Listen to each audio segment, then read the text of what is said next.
não parar, não precipitar e não retroceder. Então dizer para esse cara, sabe quando nós vamos parar? Nunca. Nunca na sua porca vida. Né?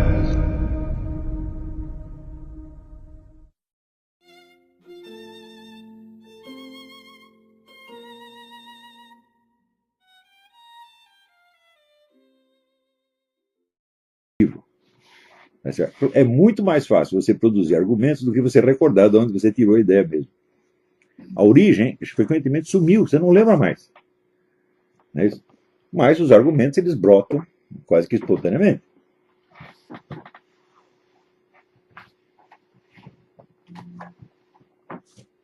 Então, essa identificação da verdade, da busca da verdade com a argumentação racional, isto é o pecado original da filosofia analítica e de todo o mundo anglo-saxônico.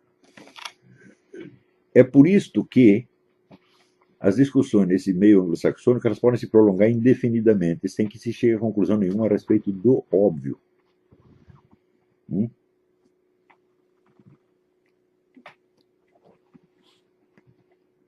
Isso quer dizer que o testemunho direto dos sentidos significa menos para essa gente do que uma prova bem feita. Mas a prova bem feita, em última análise, ela vai se basear em duas coisas: no testemunho inicial e nas conclusões que você tirou. Então, é como se você quisesse fundamentar um edifício no próprio edifício e não nos seus fundamentos. Então, tudo fica enormemente... Se você ver qualquer discussão de qualquer tema aqui nos Estados Unidos, ela se complica a um ponto da completa alucinação. A prova de qualquer coisa fica enormemente difícil. Então, o que é isso aí? Isso é a herança da escola analítica. E, vamos dizer, o esforço de fugir do testemunho, é claro que ele é comum entre essas duas correntes. Uma foge do testemunho, substituindo pela autopersuasão histérica em grupo. E outra foge do testemunho mediante a busca da prova irrefutável. Entendeu? Só que, você veja, eu sempre costumo lembrar isso aqui, quer dizer, a nossa civilização começa com Cristo no alto da cruz. E o Cristo era a única testemunha do que estava acontecendo. Só ele sabia os detalhes todos da operação. Isso aqui ninguém mais está sabendo, hein? E vai levar milênios para as pessoas se persuadirem disso aí. Quer dizer, hoje, se você pensar, depois de 2014 anos de cristianismo, nós sabemos o que Cristo sabia quando estava lá em cima? Não, nós entendemos um pedacinho. Então, quer dizer, eu acho que a testemunha individual, a testemunha solitária, nos dá o único exemplo de conhecimento irrefutável que existe. Porque só conhecimento só se obtém pela experiência. As pessoas não suportam isso. Ninguém está aguentando. A nossa civilização moderna inteira é baseada na fuga disso. E pior, começa não é na moderna, começa com os escolares. Os escolares que desenvolvem a arte da prova. Tá certo? E mais, e mais, e mais, e mais, e mais. Né? E você pergunta para quê? Isso é para persuadir os descrentes ou para reforçar os crentes? Mas então aí você vê que no fim das contas, para quem não foi testemunha, a validade do testemunho depende de um fator chamado confiança. Não é isso? Ora, o que seria de uma sociedade onde não houvesse confiança nenhuma e todo mundo tivesse que provar tudo? Seria o caos. O morticínio mútuo o tempo todo. Não é isso? Então, e o elemento de confiança não pode ser eliminado nem mesmo da pesquisa científica. Se você lê, vamos supor, você pega um livro qualquer de biologia. E, bom, quantas daquelas observações e experimentações você pode refazer por si mesmo? Quase nada. Não é isso? Eu tinha um amigo que era um entomologista, um grande entomologista do Brasil, e ele passou a vida lá estudando escorpião, aranha, essa coisa toda, né? Ele disse, bom, e o que você sabe sobre as zebras, por exemplo? Então, onde você aprendeu? Eu li no livro. Quer dizer, você fica estudando escorpião e por causa disso você acredita no que o outro diz sobre a zebra? É assim que funciona. Quer dizer, que o elemento da confiança, da confiabilidade, não pode ser afastado. E, no entanto, veja, quando Descartes inaugura a ideia da suspicácia geral, isso pega. Até o Mário Ferreira dos Santos caiu nessa. Né? Duvidar de tudo até que você tenha a prova. Eu disse, essa é a maior estupidez que alguém já disse. É? O número de coisas das quais você pode obter uma prova é mínimo. Professor, sobretudo, por exemplo, no campo da mística. Quando perguntar para o Padre Pio para ele provar que Deus existe. O Padre Pio não tem que provar que Deus existe. Bom, mas não é só isso. Veja, nós sabemos, por exemplo, que o Padre Pio fez certas curas milagrosas. Nós sabemos por quê? Porque nos contaram. E nós confiamos nas pessoas que contaram. Não é isso?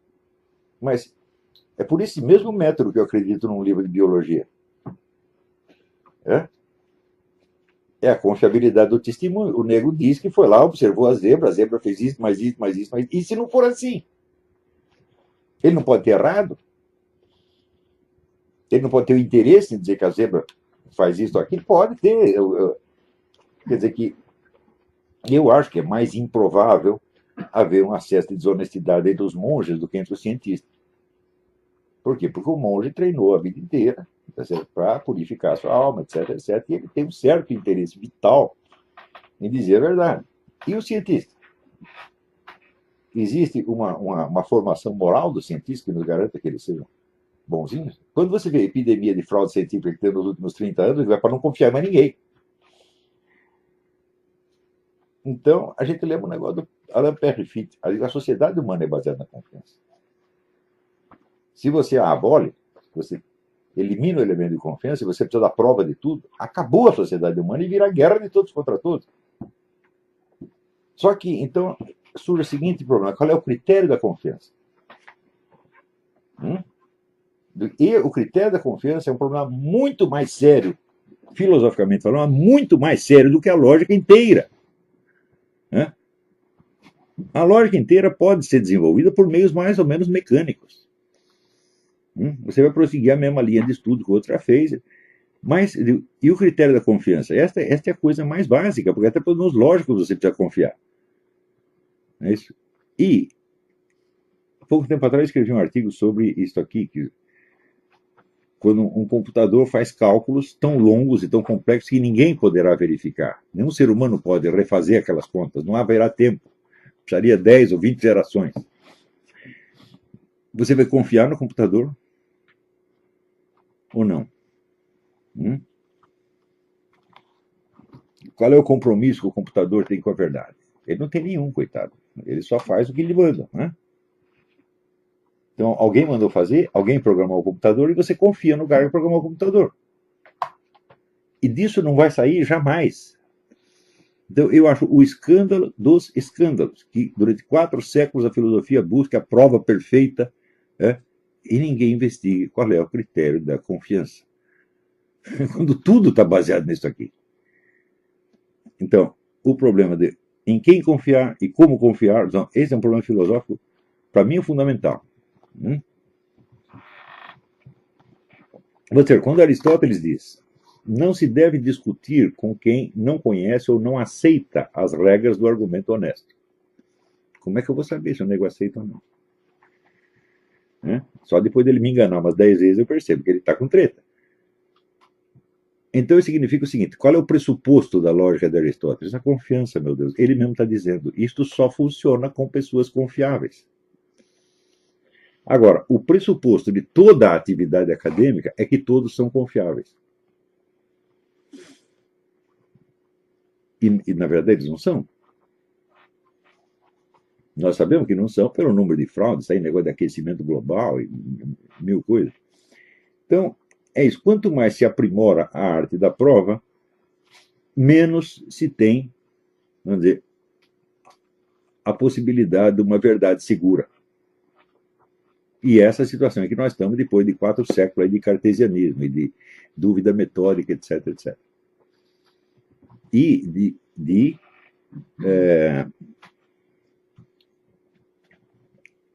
desprezo pela questão da confiança e, portanto, falta de compreensão do que seja o elemento fé. A pessoa acredita que fé você acreditar em alguma coisa. Né? Digo, não, isso é apenas crença. Fé é confiar em alguma pessoa. Né? Porque, por exemplo, quando o paralítico chega lá para Jesus Cristo e fala, você pode me curar porque você é o Filho de Deus vivo, etc. Ele conhecia a doutrina católica inteira, ele falou, não conhecia nada, pô. Né? Então não era na doutrina que ele estava acreditando, era naquela pessoa. Né? Então, muitos acreditam que a gente desenvolve a confiança por indução. O sujeito disse a verdade uma vez, 2 vezes, 3 vezes, 4 vezes, então, na milésima, ele deve estar dizendo a verdade. Né? Só que é o seguinte, como é que eu sei que ele disse a verdade 2 outras vezes? Eu pude conferir tudo também? Não, então eu já tive uma confiança na primeira vez, na segunda, na terceira, na quarta, e continuo tendo na milésima. Então isso quer dizer que a confiança brota de alguma outra fonte, que não é a indução, e que não é a pura crença. A confiança gera a crença, mas ela não é a crença. Ela é o fundamento da crença. Não é isso? Então, se queremos que a filosofia continue progredindo, o próximo passo é isto aí, descobrir os fundamentos da confiança. Este é o problema central. Muito mais central do que toda a arte da prova. Agora, o elemento de confiança que existe na ciência, quer dizer, é a pedra de escândalo de todos os cientistas. Todo mundo sabe que é assim. Mas eles criam uma ideia que é uma espécie do intelectual coletivo gramsciano. A ciência não está sendo feita por mim. É este grupo aqui, que coletivamente ele tem a confiabilidade. Eu digo, mas se você não consegue confiar em uma pessoa, como é que você vai confiar em milhares ao mesmo tempo? É um problema muito maior, não parece? Essa é a confiabilidade do grupo. Como é que você chega nisso? Mediante um rito de passagem. Você estudou na faculdade e tal, obteve diploma, foi aprovado pelo professor, etc, etc. Você é reconhecido pelos seus alunos, tem um rito de passagem. Você se integrou na comunidade, você é um membro da maçonaria. É a mesmíssima coisa. Há um rito de passagem, né, entre os, aspas, buscadores da verdade, como há entre os apologistas do marxismo. Né? E nenhum nem outro estão buscando a verdade. Um está buscando a transformação do mundo e o outro está buscando a prova perfeita.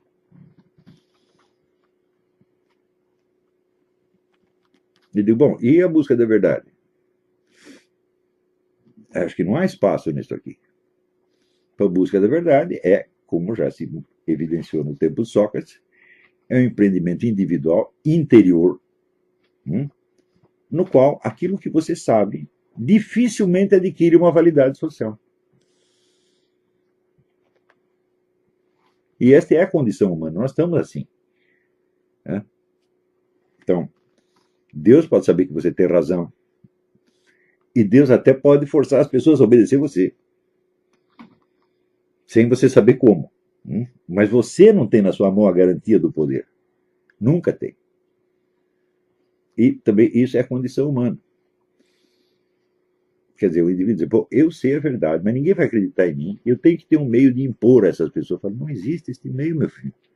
Você pode enganá-las. Então, eu tenho a verdade, então para me impor a verdade, eu uso aí uma programação neurolinguística, né, uma engenharia social qualquer, e as pessoas passam a repetir o que eu disse, sem ter o fundamento que eu tenho. Então, elas, por motivos falsos, acreditam na verdade. Isso pode acontecer, evidentemente, mas isso terá consequências. Isso retroagirá sobre a verdade que eu estou propondo e vai modificá-la. Que acontece com os apologistas do marxismo. Não, isso acontece mais com os apologistas da religião. Não é isso?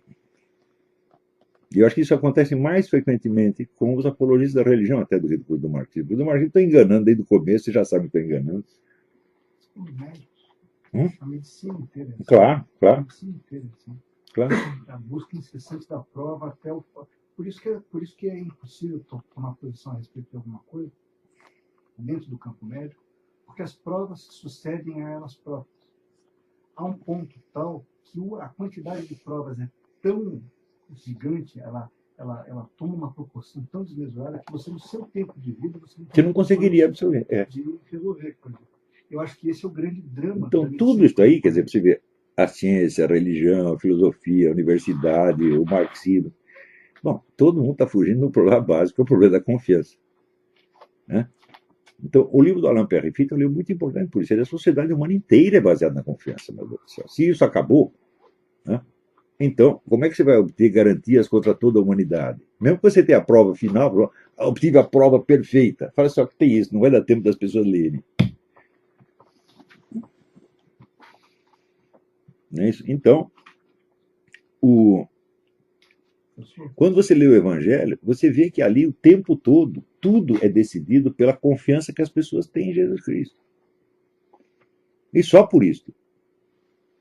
Não é porque elas estão subscrevendo uma doutrina. Eu falo, escuta, mas quanto Cristo explicou de doutrina? Um tiquinho assim. O que sobrou no Evangelho dá 4 páginas.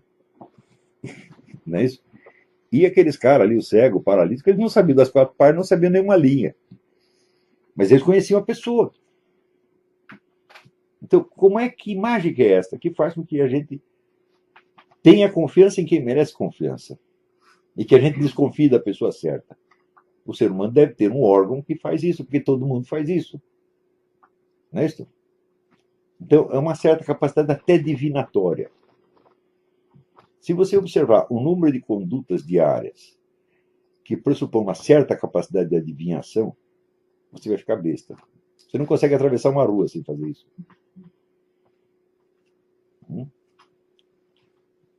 Quer dizer, você no curso da sua vida, você faz milhões de previsões certas. Que você não tem tempo de verificar e não teria jamais. E elas dão certo. Então, quando você perde totalmente essa capacidade divinatória, você entra num quadro patológico que chama despersonalização. A despersonalização é uma coisa que aparece em certo estado epilético, por exemplo. Não tem nada a ver com a esquizofrenia, é completamente diferente. Mas o despersonalizado é incapaz de agir. Então, isso acontece para muitas pessoas. Hoje as pessoas dão outros nomes, inventaram outras patologias, né? E dizem, por exemplo, síndrome do pânico.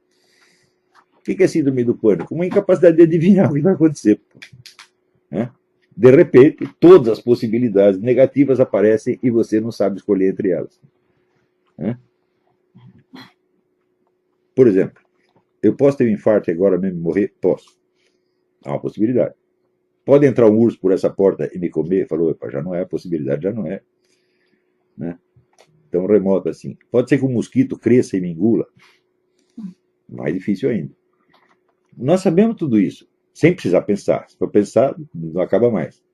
Mas o nego que está com síndrome do pânico, ele perde isso. E ele fica com medo de tudo ao mesmo tempo. Então, a síndrome do pânico é a boa e velha despersonalização epileptoide. Né? Com outro nome. Um nome mais elegante. Mas, assim como o tal do síndrome de... Como é que é da desatenção que os caras chamam? Déficit de atenção. Né? O déficit de atenção é um sintoma de depressão, meu Deus do céu. É boa e velha depressão. O nego não consegue se entusiasmar com a coisa, não consegue prestar atenção. Não é que ele tem um déficit de atenção, ele não quer prestar atenção. Por quê? Porque ele não se interessa. E por que ele não se interessa? Porque ele está deprimido.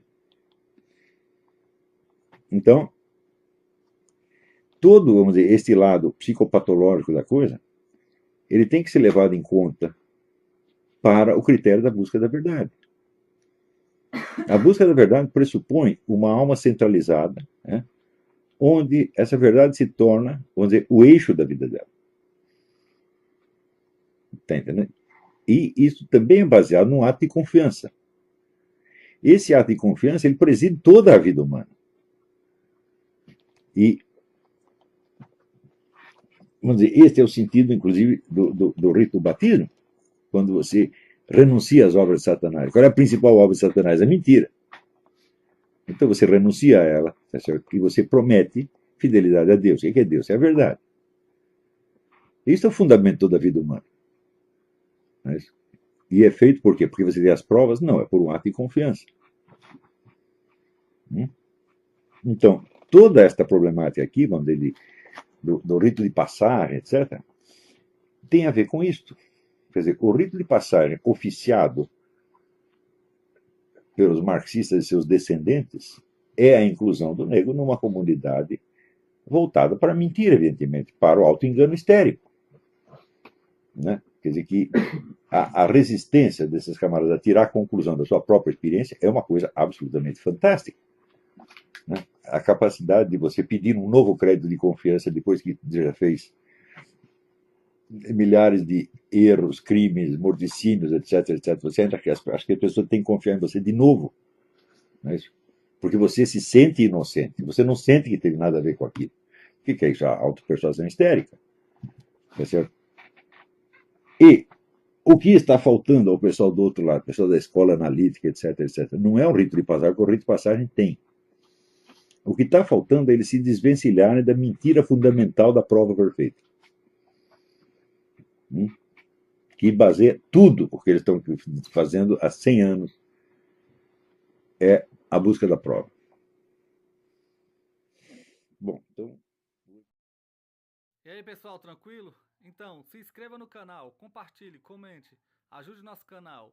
Os links estão na descrição do vídeo. Você pode participar pelo Apoia-se, pela vaquinha. Qualquer forma de ajuda será muito bem-vinda. Pode curtir, comentar e compartilhar também para ajudar nosso canal. Quem quiser seguir a gente nas redes sociais, estão todas aí na descrição do vídeo. Muito obrigado, sempre com Deus, pátria, família e liberdade. Tamo junto, forte abraço.